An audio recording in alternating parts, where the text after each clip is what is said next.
നമസ്കാരം, ഭാരത് ലൈവിലേക്ക് സ്വാഗതം. സൗജന്യങ്ങളുടെ സർക്കാരാണ് നലശ്രീയിലെ പറയുന്നത്. സർക്കാർ വരുന്നത് സൗജന്യങ്ങളുടെ സർക്കാർ എന്ന് പറഞ്ഞാണ് വരുന്നത്. ഇന്ദിരാ ഗ്യാരണ്ടി, അങ്ങനെ ഒരുപാട് ഗ്യാരണ്ടികൾ. പശ്ചിമ ബംഗാളിൽ BJPയുടേത് ഒരു തകർപ്പൻ ജയമായിരുന്നു. അതുകൊണ്ടാണ് അവിടെയും സ്ത്രീകൾക്ക് സൗജന്യ യാത്ര പ്രഖ്യാപിച്ചു. പക്ഷേ തമിഴ്നാട്ടിൽ DMK സർക്കാർ നേരത്തെ തന്നെ പ്രഖ്യാപിച്ചിരുന്നു സ്ത്രീകൾക്ക് സൗജന്യ യാത്ര. എന്നിട്ടെന്തായി? തോറ്റ് തരിപ്പണമായി. സ്ത്രീകളുടെ വോട്ട് അതിൻ്റെ പേരിൽ DMK കിട്ടിയില്ല. കർണാടകയിലും അവിടെ എല്ലാ സ്ത്രീകൾക്കും സൗജന്യ യാത്രയാണ് ഇപ്പോൾ സർക്കാർ പ്രഖ്യാപിച്ചത്, നടപ്പായിക്കൊണ്ടിരിക്കുകയാണ്. അവിടെ പക്ഷേ പറയുന്നത് ഈ വീട്ടമ്മമാരൊക്കെ ഈ ഫ്ലാറ്റുകളിലൊക്കെ താമസിക്കുന്നവർ എന്ത് ചെയ്യുന്ന വെച്ചാൽ അവർക്ക് ഒന്ന് കൂടണമെങ്കിൽ എന്നും രാവിലെ എല്ലാവരും കൂടെ ചെന്ന് ബസ്സിൽ കയറും, വളഞ്ഞിരുന്ന് സംസാരിക്കും, തിരികെ ബസ് തിരിച്ചാ സ്റ്റോപ്പിൽ വരും, അതെല്ലാം ഇറങ്ങിപ്പോവും, എല്ലാം ഫ്രീ. വീട്ടില് AC വേണ്ട, ഫാൻ വേണ്ട, കുക്ക് ചെയ്യേണ്ട, ഒന്നും വേണ്ട, എല്ലാം സർക്കാർ ചിലവിൽ. ഇവിടെ കേരളത്തിൽ നമ്മുടെ VD സതീശന്റെ സർക്കാർ വരുന്നതിന് മുന്നോടിയായിട്ട് സർക്കാർ പ്രഖ്യാപിച്ചു തുടങ്ങിയപ്പോൾ കേരള രാഷ്ട്രീയത്തിൽ ഇപ്പോഴത്തെ കിങ് മേക്കർ AK ആന്റണി ഒരു അടിയടിച്ചു. പാപ്പർ കേരളമാണ്, വാഗ്ദാനങ്ങളൊന്നും പ്രതീക്ഷിക്കേണ്ട, കുറച്ചു കാലത്തേക്ക് ഇത് എങ്ങനെ അങ്ങ് പോകുമെന്ന് പറഞ്ഞു.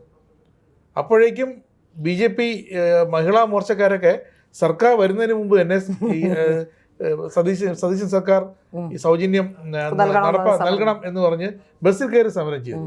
നിറയെ ട്രോളും കിട്ടി, എല്ലാവരും കളിയാക്കി കൊന്നിട്ടുണ്ട്. ശരിക്കും അങ്ങനെ ഒരു സൗജന്യം അത്യാവശ്യമാണത്.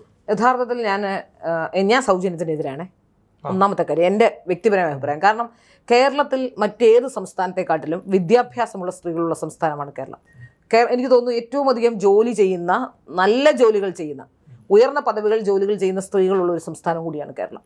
അപ്പോൾ വിദ്യാഭ്യാസപരമായി ഏറെ മുന്നിൽ നിൽക്കുന്നുവെന്ന് നമ്മൾ ഒരു കോണിലൂടെ അവകാശപ്പെടുക, ജെൻഡർ ഈക്വാലിറ്റിയെക്കുറിച്ച് ഗൗരവകരമായ ചർച്ചകൾ നടത്തുക, അവിടെയാണ് സ്ത്രീകൾക്ക് സൗജന്യം വേണം എന്ന വാദം. ആ വാദം ഞാൻ ഒരു തരത്തിലും അംഗീകരിക്കുന്നില്ല. സൗജന്യം നൽകേണ്ടത് സാധാരണഗതിയിൽ താരതമ്യേന ഇപ്പോൾ ടൗൺ ഏരിയയിലൊക്കെ, ഈ തമിഴ്നാട്ടിൽ സൗജന്യം കൊടുത്തിട്ടുള്ളതും മറ്റ് സംസ്ഥാനങ്ങളിലൊക്കെ സൗജന്യം കൊടുത്തിട്ടുള്ളതും ടൗൺ ഏരിയയിൽ ജോലി ചെയ്യുന്ന, അവിടെ ജോലിക്ക് പോകുന്ന സ്ത്രീകൾക്കൊക്കെയാണ്. അത് ആ ടൗൺ ടു ടൗൺ മാത്രമേ ഉണ്ടാവുകയുള്ളൂ. കേരളം മൊത്തം അല്ലെങ്കിൽ ഒരു സ്റ്റേറ്റ് മൊത്തം ഉണ്ടാകുന്ന സാധ്യതയില്ല.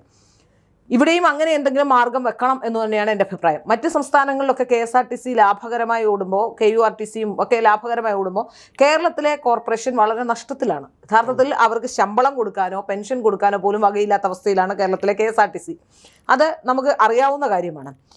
ഇപ്പോഴും സർക്കാർ പണം നൽകിയാണ് അങ്ങോട്ട് നിലനിർത്തുന്നത്. KSRTC നിലനിർത്തുന്നത് തന്നെ അങ്ങനെയാണ്. ഇപ്പോൾ ഈ KSRTC ഒരു സൗജന്യം വാഗ്ദാനം ചെയ്യുന്നു എന്ന് പറയുമ്പോൾ കേരളത്തിലെ സ്ത്രീകളെല്ലാം കൂടെ കിടന്ന് ബഹളം വെച്ച് എത്ര ദിവസമായി തുടങ്ങിയിട്ടെന്ന് എനിക്ക് മനസ്സിലാവുന്നില്ല. അപ്പോൾ എനിക്ക് എന്തായാലും സൗജന്യം വേണ്ട, ഞാൻ സൗജന്യം ആഗ്രഹിക്കുന്നില്ല. കാരണം ജോലി ചെയ്ത് അധ്വാനിച്ച് ജീവിക്കുന്ന, വണ്ടിക്കൂലി കൊടുക്കാൻ കഴിവുള്ള, കാര്യപ്രാപ്തിയുള്ള നമ്മളെ സംബന്ധിച്ചിടത്തോളം ആ സൗജന്യം വാങ്ങുക എന്ന് പറയുന്നത് സർക്കാരിന് അധിക ബാധ്യത തന്നെയാണ്. നമ്മളൊരു നല്ല സർക്കാർ ഉണ്ടാകുമ്പോൾ, അല്ലെങ്കിൽ ഏതെങ്കിലും ഒരു സർക്കാർ ഉണ്ടാകുമ്പോൾ ആ സർക്കാരിന് മുന്നോട്ട് പോകാനുള്ള, സർക്കാരിനെ നയിക്കേണ്ട പണം അങ്ങനെ ധൂർത്തടിച്ച് കളയുന്നത് ശരിയാണോ എന്നുള്ളത് മറ്റൊരു പ്രധാനപ്പെട്ട കാര്യമാണ്. രാവിലത്തെ KSRTC ബസ്സുകൾ മാത്രം എടുത്താൽ നമുക്കറിയാം, ഈ ബസ്സുകളിൽ 60% സ്ത്രീകളാണ്, തിങ്ങി നിറഞ്ഞ സ്ത്രീകളാണ് പോകുന്നത്. അപ്പൊ ഇവർക്കെല്ലാം സൗജന്യം കൊടുക്കുക എന്ന് പറഞ്ഞാൽ പിന്നെ KSRTC ഇല്ലാതാവും. KSRTC മാത്രമല്ല, അതിന്റെ ബാക്കിയുള്ള ഒരുപാട് ഘടകങ്ങൾ ഇതുമായി ബന്ധപ്പെട്ടുണ്ട്.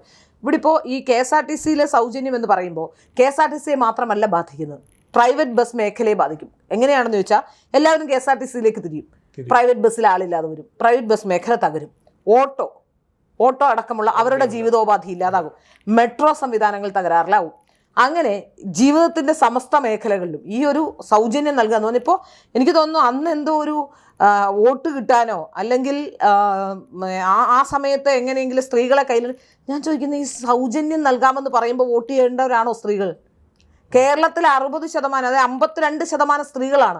കേരളത്തിലെ സർക്കാരിനെ നിയന്ത്രിക്കാൻ അല്ലെങ്കിൽ കേരളത്തിലെ സർക്കാരിനെ നിലനിർത്താൻ ഏത് സർക്കാർ വരണമെന്ന് തീരുമാനിക്കാനുള്ള ഭാഗഭാക്കാകേണ്ട സ്ത്രീകൾ സൗജന്യം കിട്ടുമ്പോൾ വോട്ട് ചെയ്യുന്നവരാണ് എന്നല്ലേ അതിനർത്ഥം? സ്ത്രീകളെ മോശപ്പെടുന്നതില്ല. അത് മാത്രമല്ല, ഇതുമായി ബന്ധപ്പെട്ടൊരു പരസ്യ ഹോർഡിംഗ് വന്നിരുന്നു. കേരളത്തിലെ വനിതാ സംഘടനകൾ ആരും ശ്രദ്ധിക്കാത്തൊരു പരസ്യ ഹോർഡിംഗാണ്. ആ ഹോർഡിങ്ങിൽ പറയുന്നത്, നിങ്ങൾ ചിരിച്ചു കാണിച്ചാൽ മതി, ഞങ്ങൾ ബസ്സിൽ കയറ്റിക്കൊണ്ടു പോകാം. സത്യം പറഞ്ഞാൽ എത്ര സ്ത്രീവിരുദ്ധമായ, ഒരു സ്ത്രീ ചെന്ന് ചിരിച്ചു കാണിച്ചാൽ ബസ്സിൽ കയറ്റിക്കൊണ്ടു പോകാമെന്ന് പറയുമ്പോൾ എത്ര സ്ത്രീവിരുദ്ധമായ പരസ്യമാണെന്ന് കേരളത്തിൽ എനിക്കറിയില്ല. ഈ പറയപ്പെടുന്ന പറയുന്നത് ശരി, ചിരിച്ചു കാണിച്ചാൽ, നിങ്ങൾ ചിരിച്ചു കാണിച്ചാൽ മതി, ഞങ്ങൾ, അതാണ് ഞാൻ ചോദിക്കുന്നത്. സ്ത്രീകളെ ഇത്രയധികം മോശപ്പെടുന്ന സത്യത്തിൽ മഹിളാ മോർച്ച സമരം ചെയ്യേണ്ടത് ഇങ്ങനത്തെ കാര്യങ്ങൾക്ക് വേണ്ടിയാ. അല്ലാതെ എവിടെയെങ്കിലും സൗജന്യം കിട്ടുമെന്ന് പറഞ്ഞ് ഒരു സർക്കാർ വരുന്നതിന് മുമ്പ് കാവൽ സർക്കാരാണ് ഇപ്പോഴുള്ളത്. പിണറായി വിജയന് ഒരു തരത്തിലുള്ള ജിയോകൾക്കോ അല്ലെങ്കിൽ ഏതെങ്കിലും തരത്തിലുള്ള നയപരമായ തീരുമാനം എടുക്കാൻ കഴിയാത്ത ഒരു കാവൽ സർക്കാരുണ്ട്. ഇപ്പൊ എന്തെങ്കിലും ഒരു വലിയ പ്രതിസന്ധി വന്നാൽ, ഒരു വാർ അല്ലെങ്കിൽ ഒരു ഇന്റേണൽ ത്രെട്ട് അല്ലെങ്കിൽ എക്സ്റ്റേണൽ ത്രെട്ട് അങ്ങനെയൊക്കെ വന്നാൽ മാത്രമേ ഈ ഘട്ടത്തിൽ, അതും ഗവർണർ അനുമതിയോടുകൂടി മാത്രമേ ഒരുപക്ഷെ മുഖ്യമന്ത്രിക്ക് ആക്ട് ചെയ്യാൻ പോലും കഴിയുള്ളൂ. അപ്പോൾ മഹാരാജ് ഭവനിൽ ഭക്ഷണമടക്കം സൗജന്യമാണല്ലേ? മഹാരാജ് ഭവന് സൗജന്യമാണെന്ന് തോന്നുന്നു. എല്ലായിടത്തും സൗജന്യം കിട്ടണമെന്ന് എനിക്കറിയില്ല. സത്യം പറഞ്ഞാൽ മഹിളാ മോർച്ച സത്യത്തിൽ വിദ്യാഭ്യാസവും വിവരമുള്ള കുറച്ച് സ്ത്രീകളൊക്കെ അതിനകത്തുണ്ട്. അവരെ ഈ ട്രോളിന് വിട്ടുകൊടുക്കുകയായിരുന്നു ഈ സമരം ജയിപ്പിച്ചത് ആരായാലും. കേരളത്തിൽ ഈ സ്ത്രീകളെ മുഴുവൻ വിദ്യാഭ്യാസമുള്ള സ്ത്രീകളാണോ? നിങ്ങൾ നിയമസഭയിലേക്ക് മത്സരിച്ച സ്ത്രീകൾ അടക്കമുള്ളവരുണ്ട്. അപ്പോൾ നിങ്ങൾ മനസ്സിലാക്കേണ്ടത്, സ്ത്രീകളെ കുറ്റം പറയുന്നതിനപ്പുറത്തേക്ക് ഈ സംഘടനയ്ക്ക് ഒരു സംവിധാനമുണ്ട്. സംഘടനയുടെ ചുമതലയിലുള്ള ആരെങ്കിലും പറയാതെ പോഷക സംഘടനകൾക്ക് സമരം ചെയ്യാൻ കഴിയില്ല. യഥാർത്ഥത്തിൽ അതിൻ്റെ പിന്നിലെ വില്ലൻ ഒളിഞ്ഞിരിക്കുകയാണെന്നാണ് ഞാൻ മനസ്സിലാക്കുന്നത്. ഈ പറയപ്പെട്ട മണ്ടൻ, അതായത് ഈ സമരം ആഹ്വാനം ചെയ്ത മണ്ടൻ ഒളിഞ്ഞിരിക്കുകയാണ്. പൊതുരംഗത്ത് സമരം ചെയ്ത സ്ത്രീകൾ അവരാണെങ്കിൽ എങ്ങനെങ്കിലും ഇതൊന്ന് ആൾക്കാരുടെ മുമ്പിലും മാധ്യമങ്ങൾക്ക് മുന്നിലും അങ്ങ് മെഴുകി എന്ത് പറയണമെന്നറിയാതെ എന്തൊക്കെയോ പറഞ്ഞ് രക്ഷപ്പെടാൻ ശ്രമിക്കുന്ന സ്ത്രീകളെ നമ്മളുണ്ട്. അതങ്ങ് ട്രോളായി മാറുകയാണ്. ഈ സ്ത്രീകളെല്ലാം കോമഡി കഥാപാത്രങ്ങളായി മാറി എന്നുള്ളതാണ് യഥാർത്ഥത്തിൽ ഈ പറയപ്പെടുന്നത്. ഇപ്പൊ തന്നെ KSRTC നിലനിൽക്കുന്നത് പണം അങ്ങോട്ട് നൽകുകയാണെന്നുള്ള സ്ഥിതിയിൽ ഇനി എങ്ങനെയാണ് ഇത് കൊടുക്കാൻ കഴിയുക? 2024 ഒരു കണക്ക് ഞാൻ പറഞ്ഞുതരാം. അതായത് 2024 മാർച്ച് വരെ ഈ കോർപ്പറേഷന്റെ മൊത്തത്തിലുള്ള ലോസ്, അതായത് അക്യുമുലേറ്റഡ് ലോസ് എന്ന് പറയുന്നത് 19,369,19.369 കോടി രൂപയാണ് ലോസ്. ഇത്രയും കാലത്തെ ലോസ് ഒരു വർഷം, അതായത് ഒരു ഫിനാൻഷ്യൽ ഇയറിൽ ഏതാണ്ട് 1,314 കോടി രൂപ ഒരു ഫിനാൻഷ്യൽ ഇയറിൽ നഷ്ടം വരുന്നുണ്ട്. 5 വർഷമാകുമ്പോൾ എന്ത് നഷ്ടമായിരിക്കും KSRTC? ഇത് കൊടുക്കാത്തപ്പോഴാണേ, അതെ, ഇത് സൗജന്യം കൊടുക്കാത്തപ്പോഴുള്ള നഷ്ടമാണ്. ഈ ഏപ്രിലിൽ KSRTC ടിക്കറ്റ് ഇതര വരുമാനവും ടിക്കറ്റ് വരുമാനവും അടക്കം സർവകലാ റെക്കോർഡിന് വർദ്ധിച്ചു വന്നൊരു കണക്കിപ്പോ കണ്ടു. അങ്ങനെയാണെങ്കിൽ അത് മെയ്യും കൂടെ ആ വർധനവ് പോകും. ജൂൺ സൗജന്യം വരുമ്പോഴത്തേക്കും KSRTC വൻപൻ നഷ്ടത്തിലേക്ക്. അത് മാത്രമല്ല, ശബരിമല സമയത്ത് ഏതാണ്ട് KSRTC വരുമാനം 47% വർദ്ധിക്കുന്നു. കാരണം ഭക്തരെ വലിയ രീതിയിൽ പിഴിഞ്ഞുണ്ടാക്കുന്നത് ശബരിമല വേണം. അപ്പൊ ആ സമയത്തുണ്ടാകുന്ന നഷ്ടം പോലും ആ 47% ലാഭം ഉണ്ടായിട്ട് പോലും KSRTC നഷ്ടത്തിലാണ് എന്നുള്ളതാണ് ഏറ്റവും പ്രധാനപ്പെട്ട കാര്യം. ആ നഷ്ടത്തിലുള്ള KSRTC വീണ്ടും സൗജന്യം കൊടുത്ത് എല്ലാവർക്കും സൗജന്യം കൊടുക്കുക എന്നുള്ളതൊരു പോസിബിളായ കാര്യമല്ല. ഞാൻ പറയുന്നത് കാലും കൈയും വയ്യാത്ത വികലാംഗർക്ക് കൊടുക്കൂ, ഏതെങ്കിലും തരത്തിലുള്ള ഗുരുതരമായ രോഗം അനുഭവിക്കുന്നവർക്ക് കൊടുക്കാം. ഇനിയും വരുമാനം കുറഞ്ഞ പുരുഷന്മാർക്കും കൊടുത്തുള്ളൂ. എന്തിനാ സ്ത്രീകളെ മാത്രം? സ്ത്രീകൾ എന്താ സമൂഹത്തിൽ കുറഞ്ഞവരാണോ? പണ്ടൊക്കെ സ്ത്രീകൾക്ക് ജോലിയില്ലായിരുന്നു. ഇന്ന് സ്ത്രീകളൊക്കെ ഏൺ ചെയ്ത് ജീവിക്കുന്നവരാണ്. അറ്റ്ലീസ്റ്റ് ഒന്നുമില്ല ഒരു യൂട്യൂബെങ്കിലും നടത്തുന്നവരാണ് കേരളത്തിലെ സ്ത്രീകൾ. സർക്കാർ ജീവനക്കാർ രാവിലെ 9 മണിക്ക് ഓഫീസിൽ കയറി അല്ലെങ്കിൽ 10 മണിക്ക് കയറിയിട്ട് 5 മണിക്ക് ഇറങ്ങുന്ന സർക്കാർ ജീവനക്കാർ, ഈ വനിതാ സർക്കാർ ജീവനക്കാർക്ക് സർക്കാർ ശമ്പളം TED എല്ലാം കൊടുക്കുന്നുണ്ട്. അത് അവർ ചെയ്യുന്ന ജോലിക്ക് വേതനം കിട്ടുന്നുണ്ട്. അവർക്ക് പിന്നെ സൗജന്യത്തിലാണ്. ഒരു കാരണവശാലും കൊടുക്കരുത്. ഈ മഹിളാ മോർച്ചക്കാർ ശരിക്കും ആവശ്യപ്പെടേണ്ടിയിരുന്നത്, നിങ്ങൾ സ്കൂൾ കുട്ടികൾക്ക് നിലവിൽ തന്നെ കൺസെഷൻ ഉണ്ട് സ്കൂൾ കുട്ടികൾക്ക്. അപ്പൊ സ്കൂൾ കുട്ടികൾക്ക് നിങ്ങൾ ഫ്രീ ആക്കിക്കോ, വേണമെങ്കിൽ ഫ്രീ ആക്കാം. പിന്നെ കോളേജ് വിദ്യാർത്ഥി അവർക്ക് വരുമാനമില്ല, അതുകൊണ്ട് കോളേജ് വിദ്യാർത്ഥികൾക്ക് വരുമാനമില്ല, അച്ഛന്റെ അമ്മയുടെ പോക്കറ്റിൽ നിന്നും വരുമാനമില്ല. വോട്ടാണ്. കാരണം ഞങ്ങളുടെ മക്കൾ ഈ സർക്കാരിന്റെ സൗജന്യം കൊണ്ടാണ് ബസ്സിൽ യാത്ര ചെയ്യുന്നതെങ്കിൽ അവർ വോട്ട് ചെയ്തിരിക്കും. അതെ, തീർച്ചയായും ആ വോട്ട് പോരെ അവർക്ക്. ഈ വോട്ടിന് വേണ്ടിയാണ് ഞാൻ ചോദിക്കുന്നത്. ഒരു സമൂഹത്തിന്റെ പുരോഗമനം എന്ന് പറയുന്നത്, ഞാൻ മനസ്സിലാക്കുന്ന ഒരു സമൂഹത്തിന്റെ പുരോഗമനം എന്ന് പറഞ്ഞാൽ ഇവിടുത്തെ സ്ത്രീജനങ്ങളുടെ പുരോഗമനം കൂടിയാണ്. ആ സ്ത്രീജനങ്ങളുടെ പുരോഗമനം, അവരുടെ വിദ്യാഭ്യാസ നിരക്ക്, അവരുടെ ആരോഗ്യ നിരക്ക്, ഇതെല്ലാം പ്രധാനപ്പെട്ട കാര്യങ്ങളാണ്. ഇങ്ങനെ നമ്മൾ പുരോഗമിച്ചു കൊണ്ടിരിക്കുന്ന ജെൻഡർ ഈക്വാലിറ്റിയെ കുറിച്ച് ഗൗരവകരമായി പറഞ്ഞുകൊണ്ടിരിക്കുന്ന ഈ സമൂഹത്തിൽ ഫ്രീ വേണമെന്ന് സ്ത്രീകൾ വാദിക്കുന്നതിനെ ഞാൻ ഒരു വിധത്തിലും അനുകൂലിക്കുന്നില്ല. എനിക്ക് ഒരു ഫ്രീയും വേണ്ട. സ്ത്രീകൾക്ക് നിങ്ങൾ കൊടുക്കേണ്ട അവസരങ്ങളാണ്. അവരെ ചവിട്ടിത്താഴ്ത്താതിരിക്കുക, അർഹമായ സ്ഥാനങ്ങളിൽ അവർക്ക് അവസരങ്ങൾ നൽകുക എന്നതിനപ്പുറത്തേക്ക് ഈ പറയപ്പെടുന്ന ഏതെങ്കിലും സംവരണങ്ങളോ, അല്ലെങ്കിൽ സംവരണം പോലും, ഞാൻ സംവരണത്തിനെതിരായിട്ടുള്ള ആളാണ്. സംവരണത്തിന് ഞാനെതിരെ. സർവൈവൽ ഓഫ് ദ ഫിറ്റസ്റ്റ് എന്നാണ് ഏത് തൊഴിൽ. ഇപ്പൊ ജേർണലിസ്റ്റ് ഫീൽഡിൽ സംവരണം ഉണ്ടോ? സ്ത്രീകൾക്ക് പ്രത്യേകിച്ച് സംവരണമില്ല.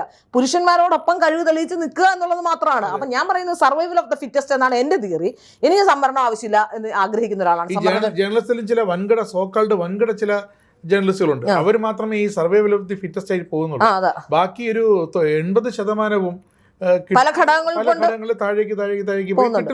അതാ ഞാൻ പറയാം. അതുകൊണ്ടാണ് ഞാൻ പറയുന്നത്, നിങ്ങൾ അവർക്ക് അർഹമായ അവസരങ്ങൾ നൽകുക എന്നതാണ് ചെയ്യേണ്ടത്. അവർക്ക് സൗജന്യം കൊടുക്കുകയും അല്ലാതെ ഈ സൗജന്യം നൽകുക, അല്ലെങ്കിൽ അവരെ ഈ തരത്തിൽ ബസ്സിലെല്ലാം ഫ്രീ ആയി സൗജന്യം നൽകി. ഈ സെക്രട്ടേറിയറ്റ് ഉദ്യോഗസ്ഥർക്ക് എത്ര രൂപ ശമ്പളം കാണും? അവർക്ക് ലക്ഷങ്ങൾ ശമ്പളം വാങ്ങുന്നത് അവർക്ക് എന്തിനാ ഫ്രീ കൊടുക്കുന്നത്? അങ്ങനെയുള്ളവർക്കെതിരെ ഫ്രീ കൊടുക്കുന്നത്, ഗവൺമെന്റ് ഉദ്യോഗസ്ഥർക്ക് ഫ്രീ കൊടുക്കണം. ഇവർ ചെയ്യേണ്ടത് എന്താണ്? ആദ്യം വന്നിട്ട് ഇവർ ചെയ്യേണ്ടത് ഇന്ദിരാ ഗ്യാരണ്ടി എന്താണ്? കേരളത്തിൽ എത്ര വനിതകൾക്ക്, എത്ര സ്ത്രീകൾക്ക് തൊഴിലില്ല, എത്ര പേർ 15,000 രൂപയ്ക്ക് താഴെ ജോലി ചെയ്യുന്നവരുണ്ട്, അങ്ങനെയെങ്കിൽ ഇവരുടെ വേതനം കൂട്ടി നൽകാനും ഈ തൊഴിലില്ലാത്തവർക്ക് പ്രത്യേകിച്ച് ഒരു സംരംഭം, മന്ത്രി രാജീവ് അടക്കം ഓരോ പ്രസംഗിച്ചു 4 ലക്ഷം സംരംഭങ്ങൾ കേരളത്തിൽ കൊണ്ടൊക്കെ, അങ്ങനെ ഒരു സംരംഭങ്ങൾ തുടങ്ങി, അത് കുടിൽ വ്യവസായമായാലും വീട്ടിലുള്ള ചെറിയ സംരംഭങ്ങളായാലും അത് തുടങ്ങി അതിന് പ്രധാനപ്പെട്ട ചുവടുവെപ്പായിരുന്നു ലോൺ കൊടുക്കുന്നത്, PMRY ലോൺ, മുദ്ര ലോൺ. അതൊരു പ്രധാനപ്പെട്ട ചുവടുവെപ്പാണ്. നമ്മൾ ഡെവലപ്പ് ചെയ്യും, ജീവിതകാലം മുഴുവൻ സൗജന്യം വെച്ച് ജീവിക്കാൻ പറ്റും. മുദ്ര ലോൺ കൊടുക്കുക, അങ്ങനെ സംരംഭകരെ അല്ലെങ്കിൽ അങ്ങനെ എന്തെങ്കിലും ജോലി ചെയ്ത് ജീവിക്കാൻ പ്രേരിപ്പിക്കുക എന്നുള്ളതാണ് ഒരു സമൂഹത്തിന്റെ കേരളത്തിൽ എവിടെ സൗജന്യമുണ്ടെന്ന് കണ്ടാൽ, ഒരു അമ്പലത്തിൽ സൗജന്യമായി അന്നദാനം ഉണ്ടെന്ന് കണ്ടാൽ മണിക്കൂറുകളോളം ക്യൂ നിൽക്കും 50 രൂപയുടെ ഒരു ഊണിന് വേണ്ടിയിട്ട്. അതൊരു പകുതി ഭക്തിയും പകുതി സൗജന്യമാണ്. പിന്നെ എവിടെയെങ്കിലും ഒന്നിടത്തിൽ ഫ്രീ എന്ന് കണ്ടാൽ എല്ലാവരും പിന്നെ താഴെ വാങ്ങിച്ചിട്ട് ഇറങ്ങിയിട്ട് പറയും, അയ്യോ ഒരാഴ്ച കഴിഞ്ഞപ്പോൾ കയറിപ്പോയി. അതെ, പക്ഷേ ഫ്രീ അല്ലേ?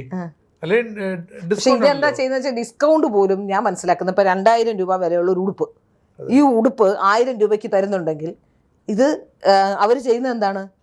ഇതിന് ചിലപ്പോൾ 500 രൂപ കാണത്തുള്ളൂ. അവർ 1,500 രൂപ കൂട്ടി വിറ്റുകൊണ്ടിരുന്ന 1,000 രൂപ പെട്ടെന്ന് പഴകിയായിരിക്കുന്നു. ആരും വാങ്ങാനില്ലാത്ത സമയത്ത് അത് ഡിസ്കൗണ്ട് എന്ന് പറഞ്ഞിട്ട് കുറച്ച് കൊടുക്കും. ഇവിടെ നമുക്കിപ്പോൾ KSRTC-യിലേക്ക് വന്ന KSRTC ദിവസം ഒരു 29 ലക്ഷം പേര് യാത്ര ചെയ്യുന്നുണ്ടെന്നാണ് ഒരു പ്രതിദിന കണക്ക്. അതിൽ തന്നെ ഏതാണ്ട് 18 ലക്ഷത്തോളം സ്ത്രീകളാണ്. അപ്പൊ ഈ 18 ലക്ഷം എന്നുള്ളത് പ്രൈവറ്റിൽ പോകുന്നവരും ഇനി KSRTC-യിലേക്ക് വരും. 18 ലക്ഷം എന്നുള്ളത് കൂടാനുള്ള സാധ്യതയാണുള്ളത്. ആ കൂടുമ്പോഴും ഗുണം സർക്കാരിന് ഉണ്ടാവുന്നില്ല, അല്ലെങ്കിൽ KSRTC-ക്ക് ഉണ്ടാവുന്നില്ല എന്നുള്ളതാണ്. ഇപ്പൊ തന്നെ KSRTC-യുടെ പെൻഷൻ നമുക്കറിയാം, പെൻഷൻ ഒന്നും കിട്ടുന്നേ ഇല്ല. ഇപ്പോൾ കർണാടകയിലൊക്കെ കോൺഗ്രസിന്റെ ഒരു സ്കീം വന്ന സമയത്ത്, ശക്തി സ്കീം എന്നാണ്, അതിൽ 40 മുതൽ 60% വരെ സ്ത്രീകൾ കൂടി ഈ സ്കീം വന്ന സമയത്ത്. അതായത് KURTC-യിൽ ജോലി വരുന്നവരുടെ എണ്ണം 40 മുതൽ 60% വരെ കൂടി. കേരളത്തിൽ ഏതാണ്ട് ഇതേ വർധന ഉണ്ടാകും എന്നാണ്. ഏതാണ്ട് ഒരു 18 ലക്ഷത്തിൽ നിന്ന് 25 ലക്ഷത്തിലേക്ക് ഈ സ്ത്രീകൾക്ക് ഈ വിശ്രമവേളകൾ ആനന്ദകരമാക്കാനായിട്ട് അവരിപ്പോ ഏറ്റവും സേഫസ്റ്റ് ആയിട്ടുള്ള സ്ഥലം കർണാടകയിൽ കാണുന്നത് ഈ ബസ്സുകളാണ്. സർക്കാർ ബസ്സുകളാണ്. അവരതിൽ കയറി ഇരിക്കുന്നു, 2-3 സീറ്റുകൾ ബുക്ക് ചെയ്തിരിക്കുന്നു, സംസാരിക്കുന്ന കാര്യങ്ങളൊക്കെ ചർച്ച ചെയ്തിട്ട് തിരിച്ചിറങ്ങി പോകുന്നു. അപ്പൊ യൂണിയൻ മീറ്റിങ്ങുകൾ അല്ലെങ്കിൽ സംഘടനാ ചർച്ചകൾ ഇതിനൊക്കെ അവർക്ക് ഈ KSRTC എന്ന അല്ലെങ്കിൽ സർക്കാർ ട്രാൻസ്പോർട്ട് സംവിധാനത്തെയാണ് അവർ ഉപയോഗിക്കുന്നത്. കേരളത്തിലും അതേ അവസ്ഥ തന്നെ വരും. കാരണം പക്ഷേ എനിക്ക് തോന്നുന്നു ഒരു വർഷം ഇപ്പൊ പ്രൈവറ്റ് ബസ്സുകളുടെ, മെട്രോയുടെയും അതുപോലെ തന്നെ ഓട്ടോ ടാക്സി മേഖല എല്ലാം കൂടി നോക്കിയാൽ പ്രതിവർഷം ഏതാണ്ട് 2,879 കോടി രൂപ, അതായത് 3,000 കോടി രൂപയ്ക്ക് അടുത്ത് അധിക ബാധ്യതയാണ് സർക്കാരിന് ഉണ്ടാകാൻ പോകുന്നത്. ഈ അധിക ബാധ്യത സർക്കാർ എങ്ങനെ മെയിൻറ്റെയിൻ ചെയ്യുന്നുള്ള, നമ്മളിപ്പോൾ രാഷ്ട്രീയം പറയുമ്പോൾ രാഷ്ട്രീയം വേറൊന്നും, സംസ്ഥാനത്തിൻ്റെ ഭരണം വേറൊന്നുമാണ്. രാഷ്ട്രീയ കാരണങ്ങളുണ്ട്, അടുത്ത തെരഞ്ഞെടുപ്പ് എടുക്കുമ്പോൾ ഇതൊക്കെ പറയാം, നിങ്ങളെ പറ്റിച്ചിരുന്നു എന്നുള്ള കാര്യങ്ങളൊക്കെ പറയാം. പക്ഷേ സർക്കാർ നിലനിൽക്കേണ്ടത്, കേരളം ഓൾറെഡി തന്നെ നേരത്തെ തന്നെ റിസർവ് ബാങ്ക് പറഞ്ഞിട്ടുണ്ട്, കേരളം ശ്രീലങ്കയുടെ അവസ്ഥയിലേക്ക് പോവുകയാണ്, കേരളത്തിൻ്റെ സാമ്പത്തിക സ്ഥിതി വളരെ പരിതാപകരമായ അവസ്ഥയിലാണെന്ന് റിസർവ് ബാങ്ക് പലവട്ടം പറഞ്ഞിട്ടുണ്ട്. അതൊക്കെ നിലനിൽക്കുമ്പോൾ വീണ്ടും സൗജന്യം വേണമെന്ന് വാദിക്കുന്നത് സർക്കാരിനോടുള്ള വെല്ലുവിളിയായോ രാഷ്ട്രീയ കാരണങ്ങളൊക്കെ എടുക്കാം. പക്ഷേ ഈ സമരത്തിനൊരു ഇതില്ല കേട്ടോ. എന്തൊക്കെ പറയുമ്പോഴും ഇപ്പോൾ ചെയ്ത സമരം വിഡ്ഢിത്തര സമരമാണ്. ഒരു മാസം കഴിഞ്ഞിട്ടോ 2 മാസം കഴിഞ്ഞിട്ടോ ആണെങ്കിൽ നമുക്ക് മനസ്സിലാക്കാം. തലേദിവസം രാത്രിയാണ് പെട്രോളിനും ഡീസലിനും വില വർദ്ധിപ്പിച്ചത് കേന്ദ്ര സർക്കാർ വർദ്ധിപ്പിച്ചതാണെങ്കിലും ഇവർ മഹിളാ മോർച്ച കേന്ദ്ര സർക്കാരിന്റെ കീഴിലുള്ള സംഘടനയാണെങ്കിലും BJPയുടെ സംഘടനയാണെങ്കിലും കേരളത്തിൽ ജനങ്ങളുടെ ഉത്തരവാദിത്വമില്ലേ? ജനങ്ങളുടെ ആവശ്യങ്ങൾ അറിയിക്കാനായിട്ട് ഞങ്ങൾ ഇവിടുന്ന് പറഞ്ഞുവിടരുത്. അല്ലാതെ അവിടെ ഏകാധിപത്യമൊന്നും അല്ലല്ലോ. ഇവർക്ക് പറയാമല്ലോ പെട്രോൾ ഡീസൽ വില വർധന പിൻവലിക്കണം. പെട്രോൾ ഡീസൽ വില വർധന സത്യത്തിൽ വേറൊരു രീതി ചർച്ച ചെയ്യേണ്ട വിഷയം തന്നെയാണ്. പെട്രോളിനും ഡീസലിന്റെ വില നിയന്ത്രണാധികാരം സർക്കാരിൽ നിന്ന് പോയപ്പോൾ മുതലാണ് ഈ പെട്രോളിനും ഡീസലിനും വില വർദ്ധിക്കുന്നത്. ഇവർ അന്ന് പറയേണ്ടിരുന്നത് ഇതായിരുന്നു. ഈ KSRTC സൗജന്യ യാത്രയേക്കാൾ ശരിക്കും ഈ സൗജന്യ യാത്ര എന്താണ്? നമ്മുടെ പ്രധാനമന്ത്രി നരേന്ദ്രമോദി അടക്കം സർക്കാരിന്റെ ചെലവുകൾ കുറയ്ക്കാനായിട്ട് കഴിഞ്ഞ 2-3 ദിവസം കൊണ്ട് ആവർത്തിച്ച് ആഹ്വാനം നടത്തി. സ്വർണം വാങ്ങരുത്, 1 വർഷത്തേക്ക് വാങ്ങരുത് നിങ്ങൾ. പിന്നെ അദ്ദേഹത്തിന്റെ മോട്ടോർക്കേഡ്, വാഹന വ്യൂഹത്തിന്റെ കുറച്ചോ. അതേപോലെ തന്നെ UP സർക്കാർ അടക്കം വാഹന വ്യൂഹത്തിന്റെ കുറച്ചോ. 2 ദിവസം വർക്ക് ഫ്രം ഹോമായി, അങ്ങനെ ഒരുപാട് കാര്യങ്ങൾ ചെയ്തിട്ടുണ്ട്. ചിലവുകൾ കേരളത്തിലെ വെട്ടിക്കുറയ്ക്കുമ്പോൾ അവസ്ഥ നോക്കിയാൽ കേരളത്തിൽ നിലവിൽ തന്നെ മുമ്പോട്ട് കടമെടുത്ത് പരിധി ലംഘിച്ചിരിക്കുന്നു. കിട്ടാനുള്ള കാശ് കൂടി കടമെടുത്താണ് ഇപ്പോൾ ഇതുവരെ പിണറായി വിജയൻ പോയത്. അതെ. അപ്പൊ അതുകൊണ്ട് തന്നെ ഏതാണ്ട് കടമെടുപ്പിന്റെ പരിധികളെല്ലാം കഴിഞ്ഞിരിക്കുന്നു. കിഫ്ബിയുടെ കടം അടച്ചു തീർക്കാനുണ്ട്. ഈ സർക്കാരിനെ സംബന്ധിച്ചിടത്തോളം വലിയ സാമ്പത്തിക വെല്ലുവിളികൾ, ഇപ്പൊ 102 സീറ്റും ഒക്കെയായി അധികാരത്തിൽ വരുന്നുണ്ടെങ്കിൽ പോലും വലിയ വെല്ലുവിളികൾ നിറഞ്ഞൊരു സർക്കാരാണ് വരുന്നത് എന്നുള്ളതാണ്. അപ്പോൾ അതിൽ നമുക്ക് ഈ വാഹന വകുപ്പിന്റെ നികുതി അടക്കമുള്ളവ ഇപ്പോൾ കിഫ്ബിയിലേക്ക് പലിശ അടയ്ക്കാനും മറ്റുമായിട്ട് ഇപ്പോൾ ഉപയോഗിച്ചുകൊണ്ടിരിക്കുകയാണെന്നാണ് മനസ്സിലാക്കാൻ സാധിക്കുന്നത്. ഇതിൽ ഒരുപാട് ഘടകങ്ങളുണ്ട്. കേരളത്തിലെ സർക്കാർ ഇത്രയും സൗജന്യം, കേരളത്തിലെ മുഴുവൻ സ്ത്രീകൾക്കും സൗജന്യം എന്ന രീതിയിലേക്ക് പോയാൽ തീർച്ചയായും കേരളം ഒരു വർഷത്തിനകം ഏതാണ്ട് ശ്രീലങ്കയുടെ സമാനമായ അവസ്ഥയിൽ ഒരു ദരിദ്ര സംസ്ഥാനമായി മാറുമെന്ന കാര്യത്തിൽ ഒരു സംശയമില്ല. അതിലേക്ക് പോകാതിരിക്കാനുള്ള കാര്യമാണ് കേരളത്തിലെ സർക്കാർ ചെയ്യേണ്ടത്. സത്യത്തിൽ രാഷ്ട്രീയപരമായി എനിക്ക് വിയോജിപ്പുണ്ടെങ്കിലും രാഷ്ട്രീയപരമായി ഞാൻ ഈ സർക്കാരിനോടൊപ്പമല്ല, എൻ്റെ രാഷ്ട്രീയം ഈ സർക്കാരിനൊപ്പമല്ല എങ്കിൽ പോലും ഞാൻ പറയുകയാണ്, ഒരു നമ്മുടെ സംസ്ഥാനത്തിൻ്റെ നമ്മളെല്ലാം ഉൾക്കൊള്ളുന്ന നമ്മുടെ സംസ്ഥാനത്തിൻ്റെ മുന്നോട്ട് പോക്കിന് തടസ്സമാകുന്ന കാര്യങ്ങൾക്ക് അത്തരം കാര്യങ്ങളിൽ ഒരു ജാഗ്രത പാലിച്ചുകൊണ്ട് നമ്മളേവരും അതിനോട് സഹകരിക്കണം എന്നുള്ളതാണ് എനിക്ക് പറയാനുള്ളത്. യഥാർത്ഥത്തിൽ ഈ സൗജന്യത്തിന് മാനദണ്ഡങ്ങൾ നിശ്ചയിക്കണം, പരിധി നിശ്ചയിക്കണം, എല്ലാവർക്കും സൗജന്യം അർഹതപ്പെട്ടവർക്ക് നൽകാൻ ശ്രമിക്കണം, അല്ലാത്തവരെ ഇതിൽ ഉൾപ്പെടുത്തരുത് എന്നാണ് എനിക്ക് വി.ഡി. സതീശനോട് പറയാനുള്ളത്. മുഖ്യമന്ത്രി എന്ന നിലയിൽ വി.ഡി. സതീശൻ എന്ന മുഖ്യമന്ത്രിയോട് എനിക്ക് പറയാനുള്ള കാര്യവും അതുതന്നെയാണ്.